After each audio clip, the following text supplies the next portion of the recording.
Well, good evening, everyone, and welcome to Dallas Meditation Center and the Awakening Heart Community of Mindful Living. Really glad you could join us on this, the final Sunday of 2020. If you're new here, either you found us online live today, or, well, hopefully you found us live. But anyway, if we are broadcasting live today, welcome. And if you find us later in the week or sometime other time through YouTube, welcome to you as well. Our practice is very simple. It's really about mindfulness and following the breath. And it's really that simple. And no expectations, no need to do this or that. Just be present. So I welcome you to check in the chat window, and we'll read from the chat window a little bit later. But for now, let's just begin with 3 sounds of the bell, finding that comfortable position.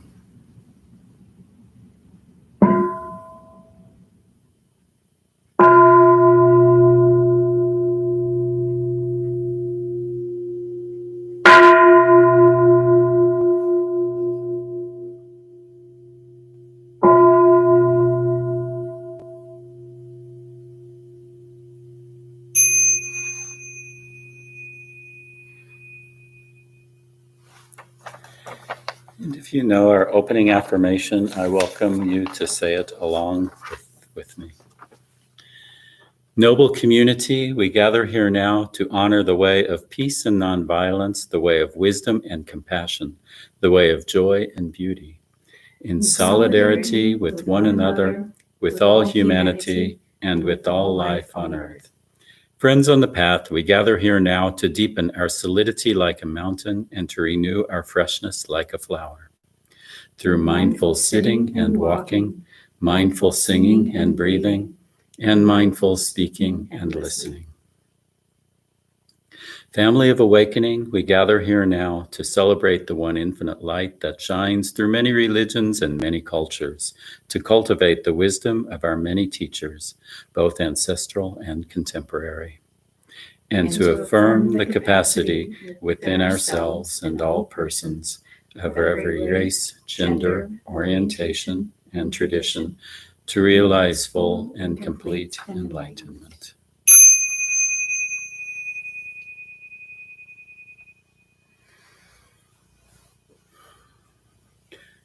My name is Cornell, and I'm joined tonight with Myles, who will lead us, give a talk for us, and Anne, who is Bellmaster tonight. And welcome to John, who says Happy New Year, bowing in from Plano. Nick L. says bowing in with gratitude. Good evening to everyone. Catherine bowing in, grateful to be here.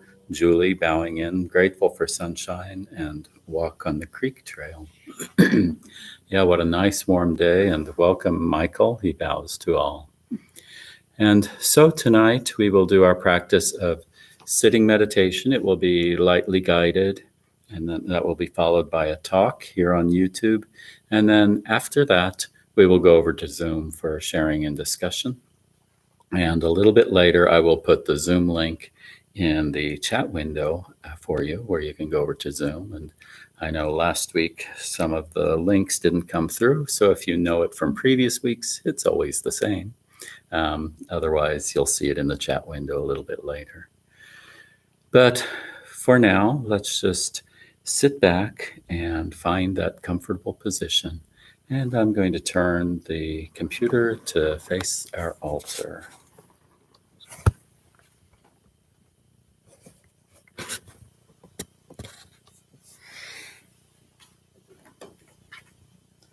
So finding that position, the stable position, either seated or lying down, or if you prefer, you could even do a walking meditation if you would like at home. So breathing in, listening to 3 sounds of the bell.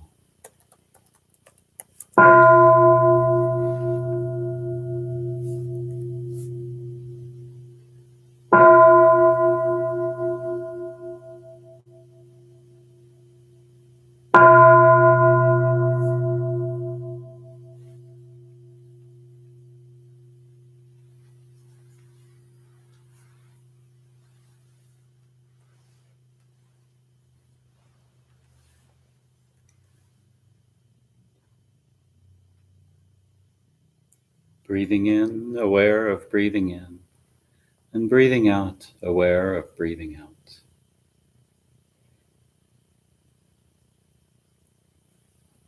Sitting with the back straight yet not rigid, the head held high.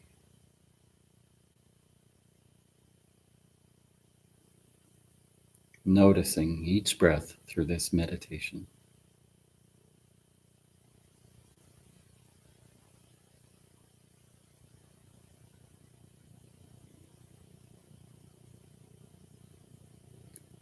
Aware of the breath. Where do I feel the breath? Could be different for each of us. Maybe I feel it at the nose or the mouth. Maybe at the lips or the throat. Perhaps the chest. Maybe even the abdomen or the back. Notice where that is for you. And allow that to be a point of mindfulness. Perhaps a place of refuge.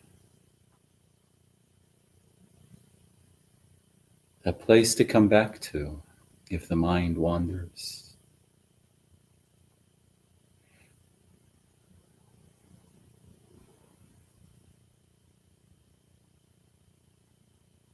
Breathing in, aware of breathing in. Breathing out, aware of breathing out.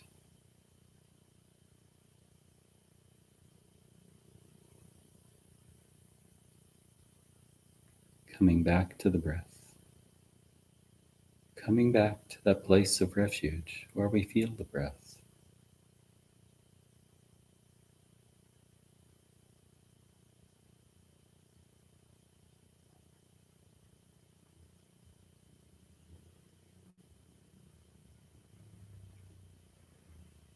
As I breathe in, feeling that in-breath and following it all the way deep into the lungs, and noticing that point where the breath momentarily stops and turns around, becomes an out-breath, following the breath out all the way out, and noticing the point where the out-breath momentarily stops, turns around, and becomes an in-breath.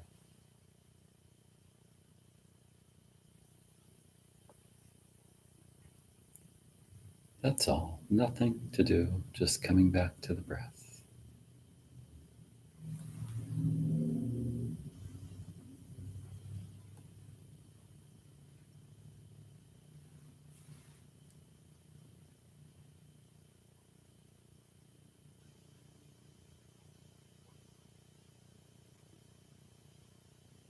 Perhaps you can picture tossing a stone into a lake or a stream.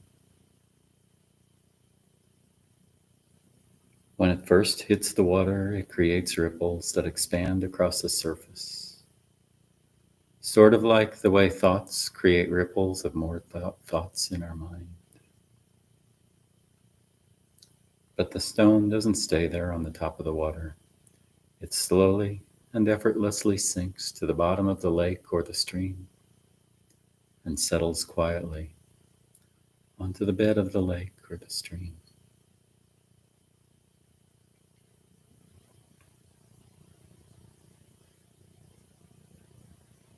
Be like that stone, allowing your body to settle gently, effortlessly into your chair or your cushion, whatever your meditation position or space.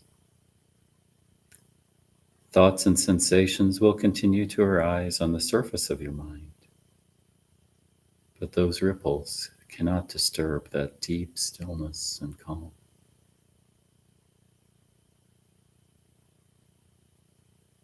Just breathing in, breathing out, finding that soft riverbed beneath the surface.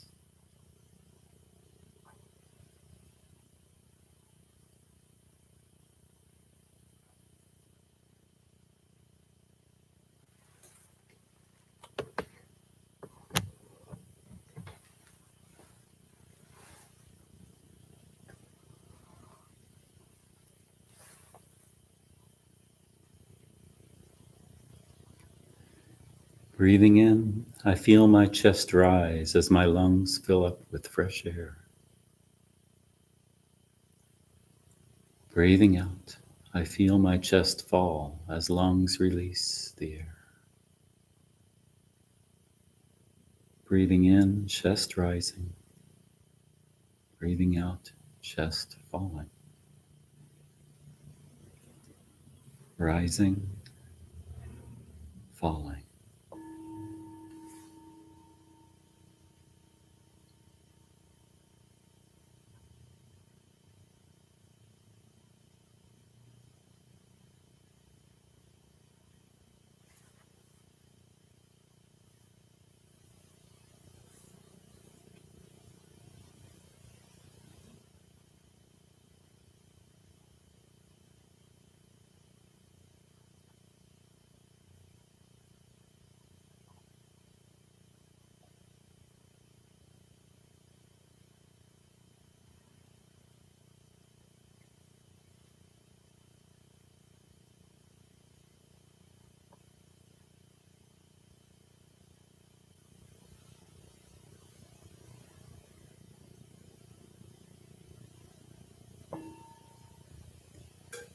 Breathing in, I relax all the cells in my two eyes.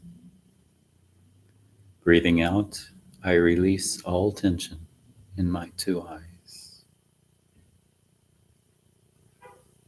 Relaxing eyes, releasing tension. Breathing in, relaxing. Breathing out, releasing. Relax, release.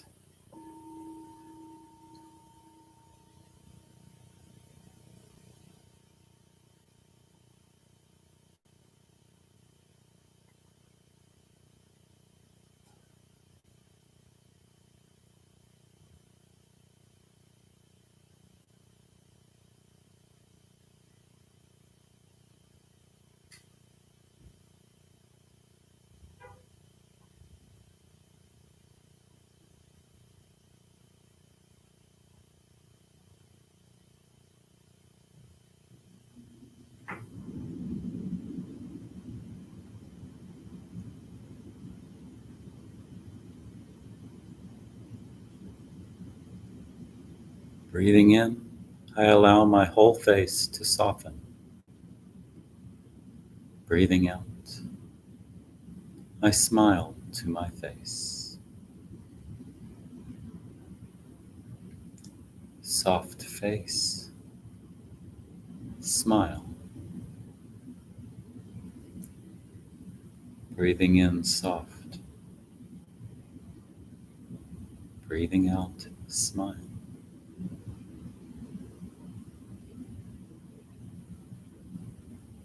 Soft, smile.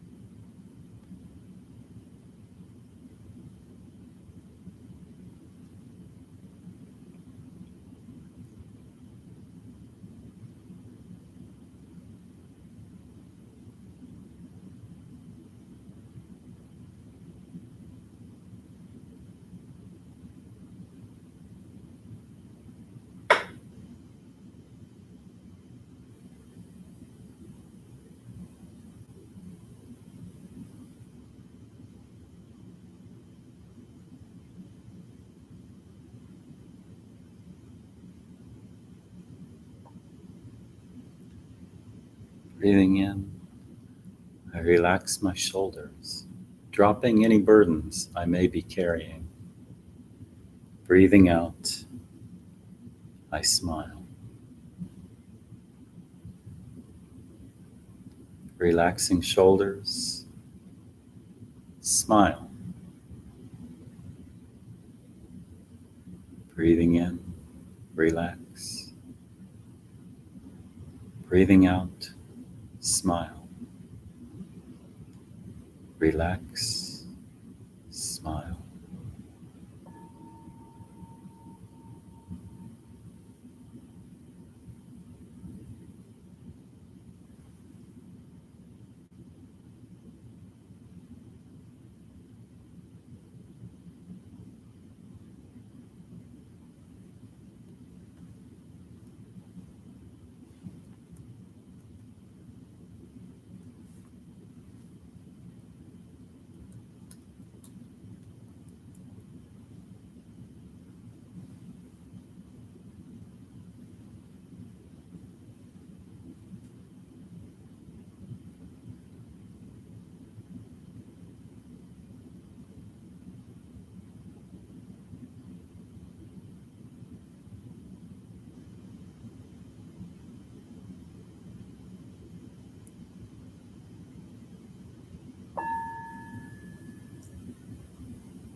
Breathing in, I release tension and discomfort in my whole torso. Breathing out, I smile. Breathing in, releasing tension. Breathing out, smile. Release, smile. Release, smile.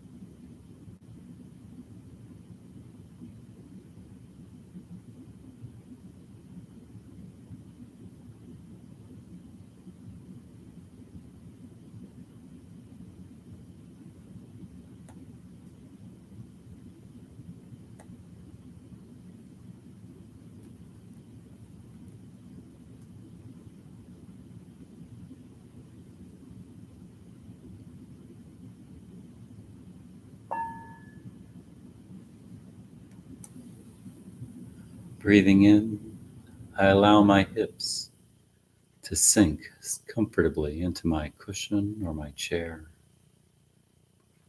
Breathing out, I rest.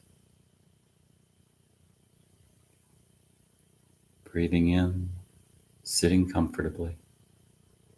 Breathing out, rest. Comfort, rest. Comfort, rest.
Breathing in, I relax every cell in my legs, knees, ankles, feet, and toes.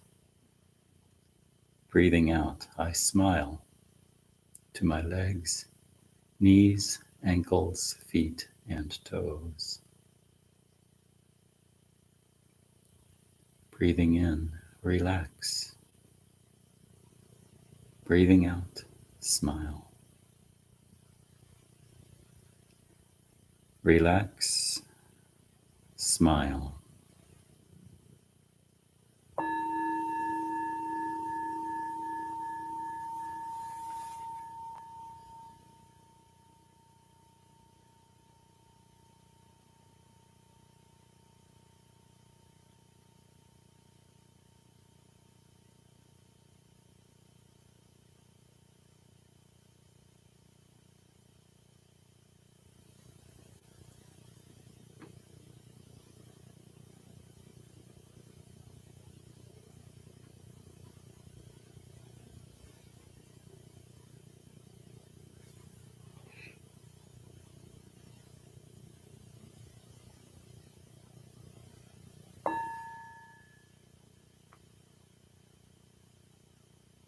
Breathing in, I am aware of my inner stillness. Breathing out, I smile. Inner stillness, smile. Breathing in, stillness. Breathing out, smile. Stillness, smile.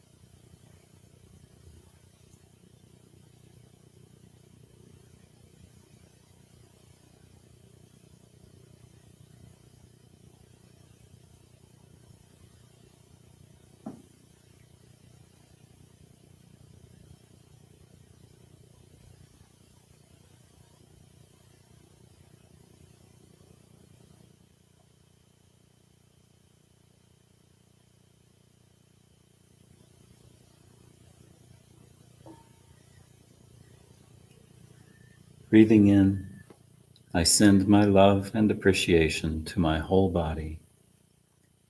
Breathing out, I smile. Breathing in, love and appreciation.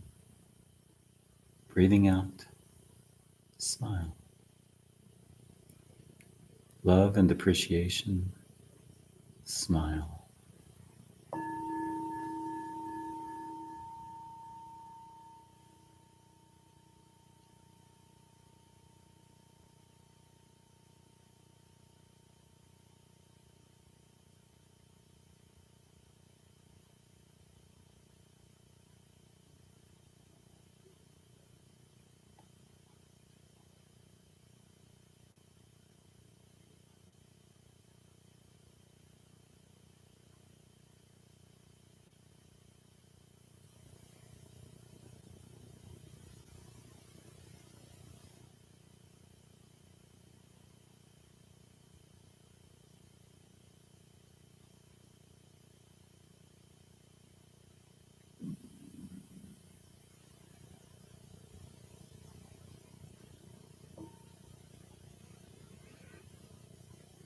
Breathing in, I feel still and calm.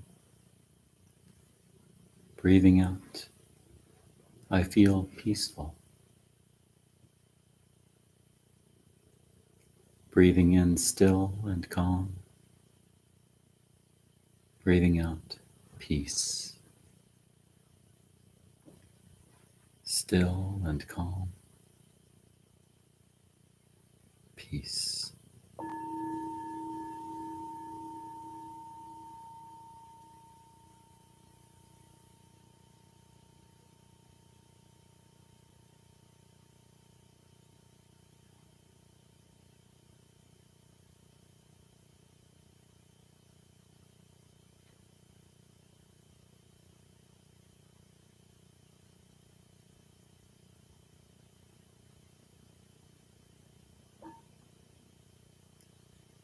And for the next 2 minutes, let's enjoy the silence, taking refuge in our breath, breathing in calm, breathing out peace.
May all beings be happy.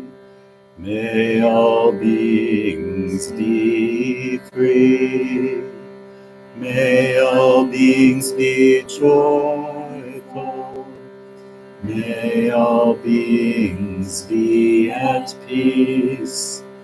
Brahma Vihara Maitri. Brahma Vihara Karuna. Brahma Vihara Mudita. Brahma Vihara Upeksha. May all beings be happy. May all beings be free. May all beings be joyful. May all beings be at peace. May all beings be at peace. May all beings be at peace.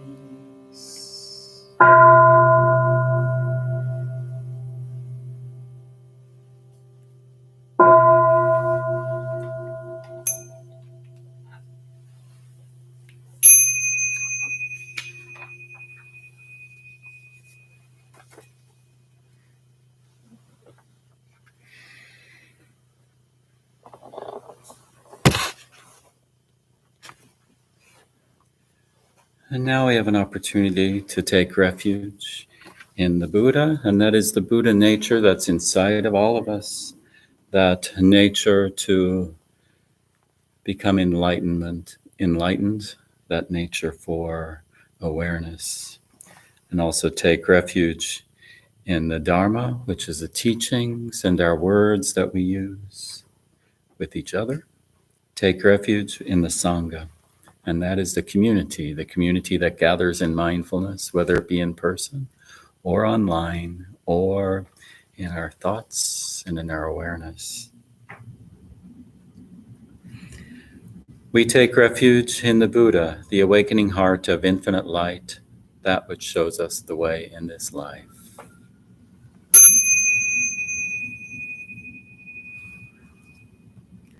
We take refuge in the Dharma, the awakening path of infinite light, the way of understanding and of love. We take refuge in the Sangha, the awakening community of infinite light, those who live in harmony and awareness.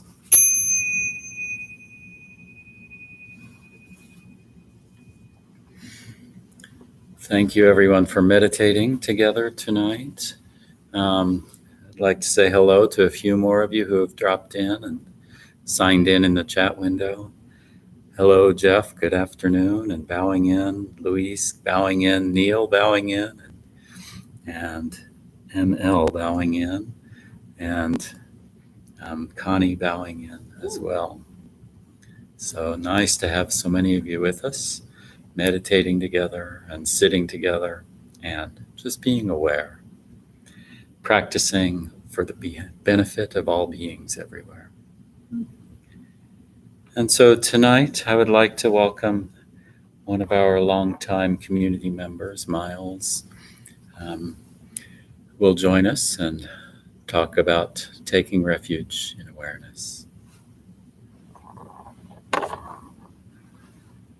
Hello. I'm so happy to see so many people in the room. Thank you for tuning in this evening. I know it's not, it's been different these last few months, and yet that's been the way it is. That's what I wanted to talk about tonight. The theme for the week was taking refuge in awareness, which is one exploration from the month of taking refuge. Where can we find a sense of comfort, a sense of belonging in a world that doesn't always make that easy? And as I was asking myself how it would be best to approach this topic, I kept coming up with more questions than answers. And it led me down a little bit of a rabbit hole until I realized maybe that's the idea. Maybe this ongoing sense of curiosity is the best attitude that we can hold to stay open with a larger sense of awareness. Because that's what we're doing with mindfulness, right? We're practicing an awareness of the way things are. And that can be difficult because as soon as we figure out how things are at any given moment, we're very likely to change, either sooner or later. And when we talk about the way things are, kind of with a capital T, it really begs the secondary question. Awareness of what exactly? If we conceptualize it like this, there's always someone who is aware and something to be aware of. And when we frame it like this, at any given moment, we might be aware of the music coming through the radio. We might be aware of the feel of water flowing over our hands as we wash them so many times in 2020. We might be aware of an internal monologue or dialogue or trialogue, as the case may be. And we can still stay grounded as long as we can recognize all of these things for what they are.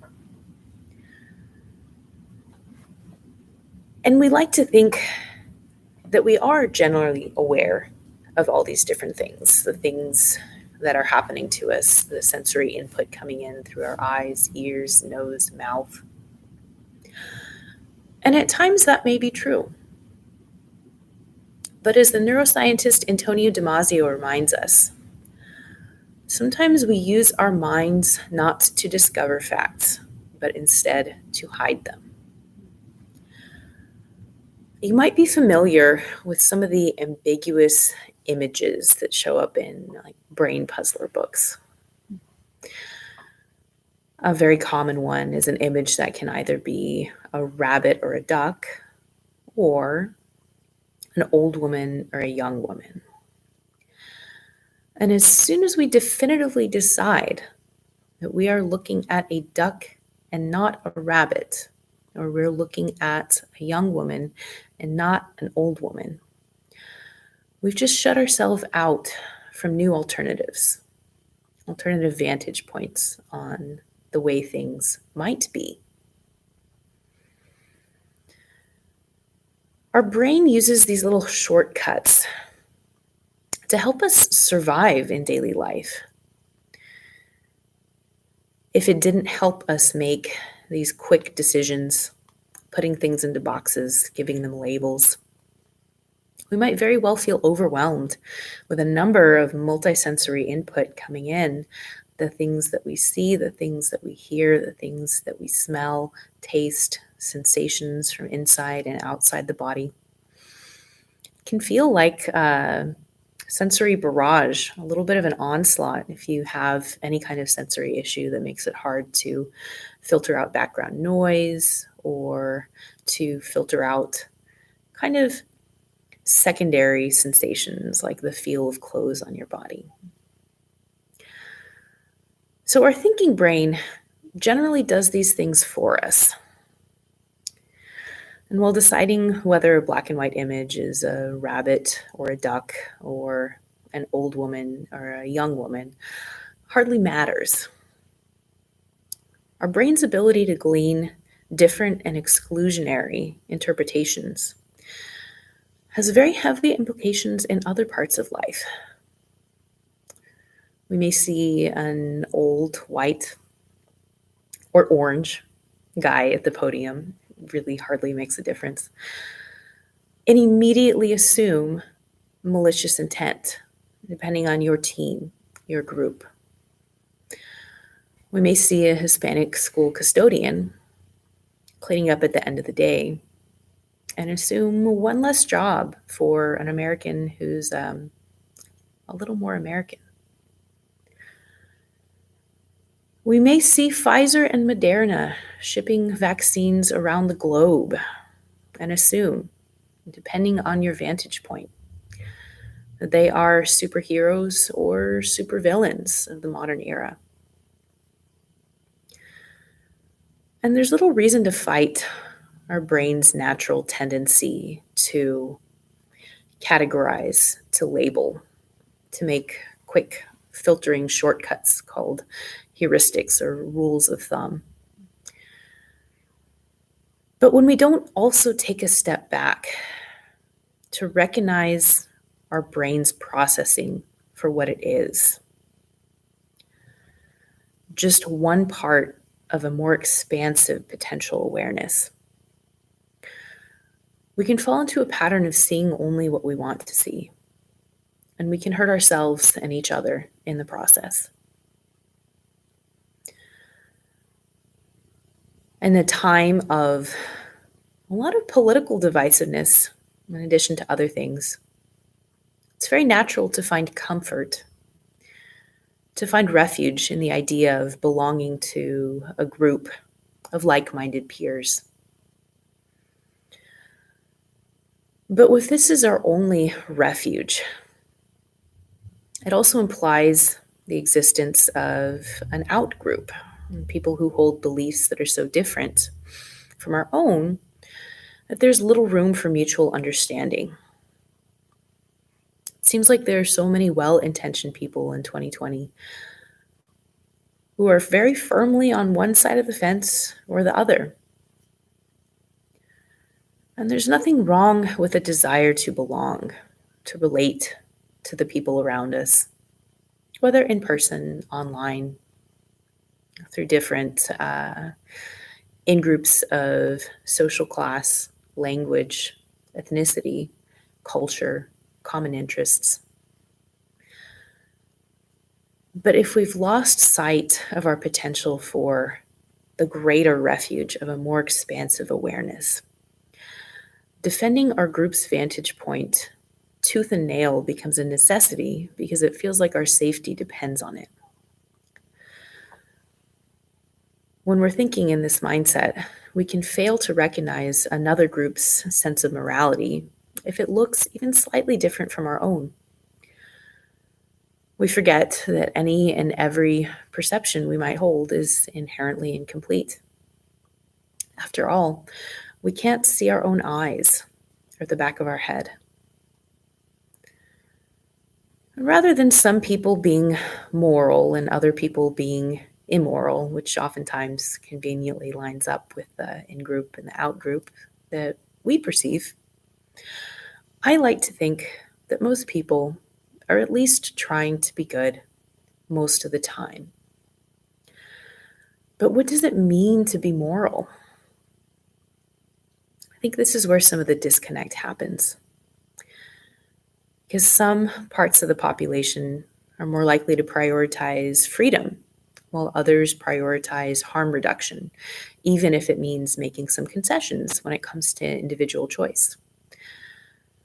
Some parts of the population highly prioritize loyalty to family, loyalty to culture, loyalty to workplace, while others might prioritize fairness for everyone. Neither one of these vantage points is right, and it's really just a question of what values you prioritize in a world that often asks us to choose to make decisions that are quite morally ambiguous. I feel like I really want to mention this, even though I didn't write it down. I'm playing a video game right now that's downright enthralling, and it's called Soma, not sponsoring this video. But it forces you to make a series of morally ambiguous questions. That's the whole game. Questions like, when is it, if ever, ethical to help someone die if they ask you to? Is it ethical to shut down a machine if it believes itself to be sentient? And these seem like a far cry from reality. But every day we're getting closer and closer to facing more of these questions. in 2020? Is it ethical to use the law to impart new rules on a population, even if that impinges on their personal freedom? Is it ethical at certain times in the name of harm reduction, but not at other times? These are questions that don't really have a good answer, and different groups tend to answer them a little bit differently than others. And while we may be baffled by the behavior of members of our out group, the people on the other side of the fence in one way or another,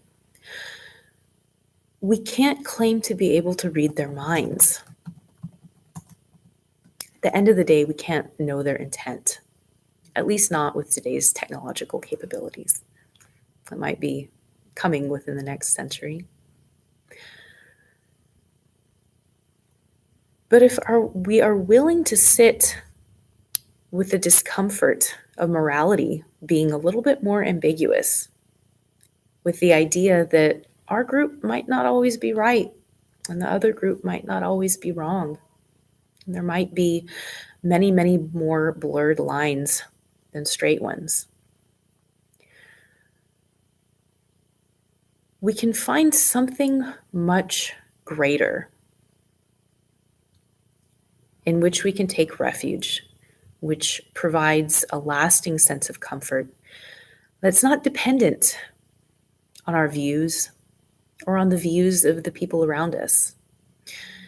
We don't have to try to bend reality to be our way when we're very comfortable with the way things are.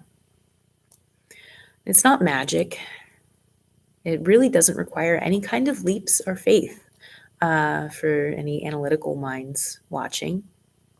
And in 2020, it can be seen on a functional MRI, which is really exciting. Before we learned that we were Democrat, Republican, vegetarian, carnivore, omnivore, that's the thing, the carnivore diet. Surprising. Before we learned or decided that we were Christian, atheist, Hindu, Muslim, cat person, dog person, we were all once curious watchers of the world around us. And at the time, as very young children, this wasn't really by choice, but it wasn't necessarily a bad thing. Because all these labels that we gained are designations of the ego and ways to build walls in between people from the same species. But when we can find a way to quiet the ego, the clinging to beliefs and groups that share a similar characteristic, because we believe that this is our only form of safety, we can begin to see reality in a way that is very unfiltered, or the closest thing to it that we can achieve on account of not being able to see our own eyes, not being able to see in ultraviolet yet, coming soon. To be fair, we honestly probably have enough sensory input as it is. But far from being abstract, this big step back from the willful self is exactly what we're practicing during any kind of mindfulness practice. At its core, we are remembering this curious, open-hearted sense of awareness that many of us have long forgotten as a wonder of childhood.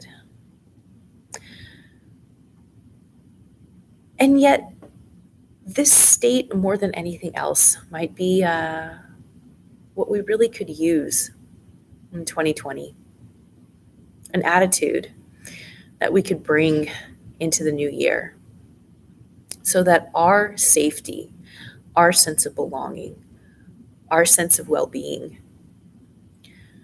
so that we can recognize that it doesn't have to be dependent in people in our family holding certain beliefs, in people in our workplace holding certain beliefs. It doesn't even have to be dependent on people in our social circles being alive. We can continue to find refuge in the way things are, an ongoing sense of reality when we're willing to stay curious and accept things as they come. And the super cool thing is that you can see all of this in a functional MRI. Certain parts of the brain are active when you ask people to answer questions about themselves. Are you generally a happy person? Are you a Democrat or a Republican? Turns out that the ego, the self, is not really much more than a smudge on an MRI. Because when you ask people who are practiced, relatively speaking, not gatekeeping mindfulness, but when you ask people to drop into a state of mindfulness meditation, these same brain areas go quiet. And while someone lying in an MRI might look very different from the outside, what's going on inside can really make all the difference. There's an old adage that before enlightenment, we chop wood, and carry water. And while not many of us may be chopping wood and carrying water these days, the adage remains true. Because after enlightenment, we still chop wood, carry water, as the case may be.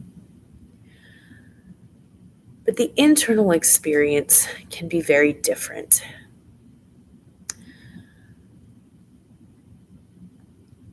Unlike the nightly news, unlike the identification with the ego or any one of its single wandering thoughts, reality will never lie to you. It simply is in a way that's almost shameless. All we need to do is pan out from kind of a myopic worldview until we can just be willing to receive it. And if we pan out far enough,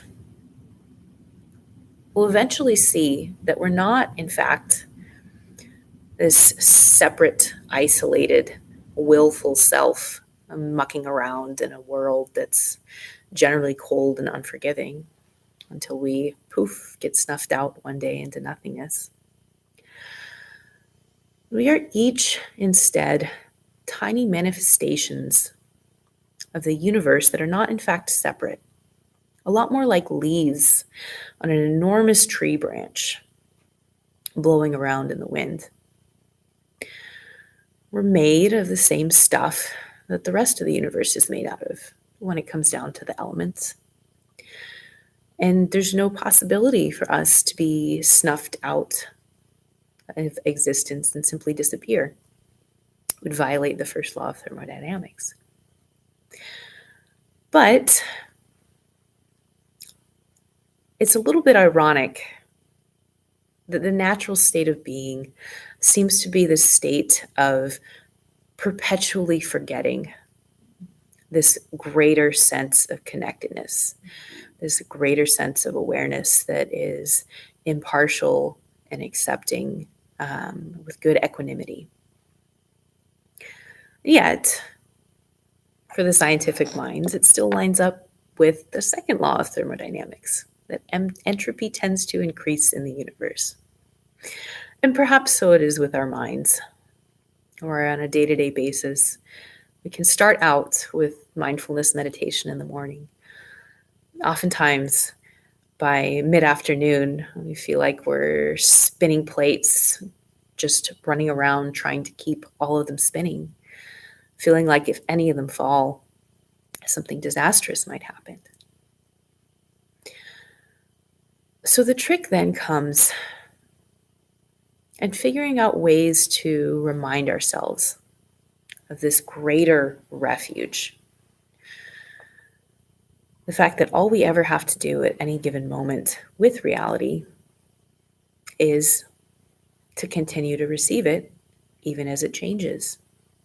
And these little things, little thoughts, little feelings of frustration or antagonism, feelings of sadness, joy, we can see them for what they are as just one part of a much more expansive awareness. And so, how do we do that in daily life?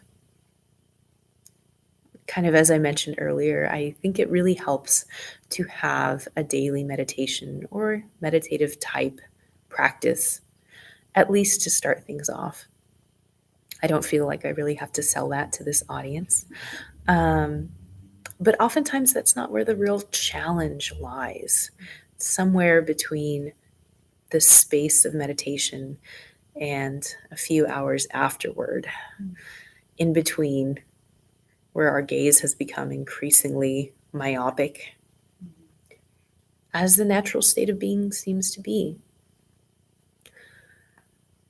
What I have found really helpful is finding one form of sensory input that acts as a cue, that acts as a single reminder to come back to mindfulness practice in motion, because that's where it gets hard. It's one thing to practice while we're sitting and literally just receiving reality, and it's another thing to stay mindful while we are interacting with other parts of the universe interacting with itself. And in so many mindfulness practices, the foundational cue is the sensations and sounds, really a multisensory experience associated with breathing. And that one's a really good one. But the same way some people like to watch videos to learn, some people like to read books to learn, other people like to listen to the same books spoken aloud. We all have our preferential forms of sensory input. And so I wanted to share one cueing tool from Ajahn Sumedho that's really one of my favorites and the one that I use tens, if not hundreds of times in any given day. In his aptly titled book, The Sound of Silence, Ajahn Sumedho talks about using this ever-present background noise. You can't really call it a ring. You can't really call it a whir. Really don't know what you can call it. It's almost like tinnitus, but not overlaid. His single cue to come back to mindfulness is remembering that sound of silence, that background noise. And that one's probably my favorite, but you might find one that works better for you, whether it's taking 2 steps with your feet on the floor, whether sitting or standing, and suddenly remembering what the feel of the floor against your feet feels like. Usually feels like being grounded. If you're a more visual oriented person, you might take less than 5 seconds to name 5 things that you can see in your environment. You can always do things like take your own pulse for a minute, which gives you more information as well on how you might be doing at any given moment. But there's really no right or wrong. And I invite you guys to consider what activities in daily life make it easy for the mind to be quiet. Because we never get far when we try to fight with reality. We don't have to be frustrated with ourselves for getting sucked into the sensory barrage of life in 2020. It's hard to drive down the highway without being assaulted by car sounds, other drivers, billboards you didn't necessarily want to look at. And it can all get to feel like a little bit too much. And yet, that's the way things are. My hope is that there's some activities that come to mind that are already associated with having a quiet mind for you. It might be something like sewing or crocheting. It might be something like chopping herbs while cooking. It might be taking a walk in the nature preserve near your home with no music, no audiobooks. Having a quieter outside space is often very conducive to a quieter internal space. And as long as we can stay curious to finding these new practices that make it easy to keep touching into this greater sense of awareness, where we're not just telling ourselves that we're interconnected, but feeling it. My hope is that we move into a 2021 that will both be a better place from the outside, as well as feeling like a safer place from the inside.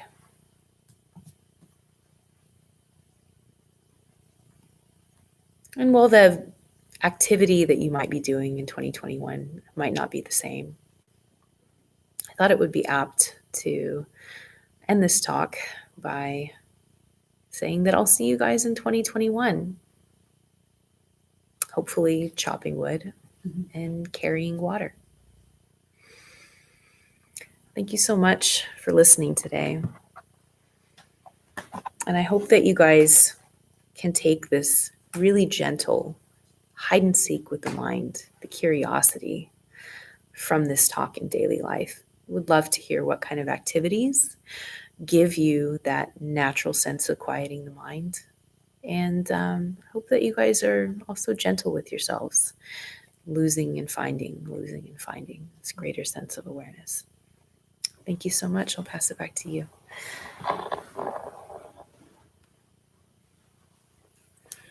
Thank you so much, Myles. So many things to think about, and also gave us a few questions too that we might be able to discuss over on Zoom here in a little bit. For me, it's about that viewing that other people may have different perspectives, different perception. I can't see the back of my own head. And taking refuge in what is very powerful. So I do hope you'll all join us over on Zoom. You'll see the link in the chat window. And if that link doesn't work for you, those last 9 digits of the link are the meeting ID, if you should need to use that. But let's close here. I'll remind that these gatherings are supported by the community, and that community is you and me and everyone else here and everyone. So please do practice donation to allow these to continue. You'll see a link also in the window for how you can give. You can also do it by phone by texting the word mindful to the number 44321. And one of our members who is an artist has offered anyone who makes a $50 donation, he will hand design an Enzo, a Zen circle, with a word of your choice. And he uses kind of traditional way of making the ink and creating them. So I don't know how long he'll be offering that, but he is this moment. And will be for a little bit. But anyway, just FYI. But why don't we close tonight, this part of our meeting, with our closing chant. We will recite it, the 4 vows of awakening beings, and then it will be followed by 2 bells. And then after a few minutes, we'll see you over on Zoom. Countless beings we vow to free, ceaseless afflictions we vow to end, limitless truth doors we vow to open, the deepest paths of awakening we vow to realize.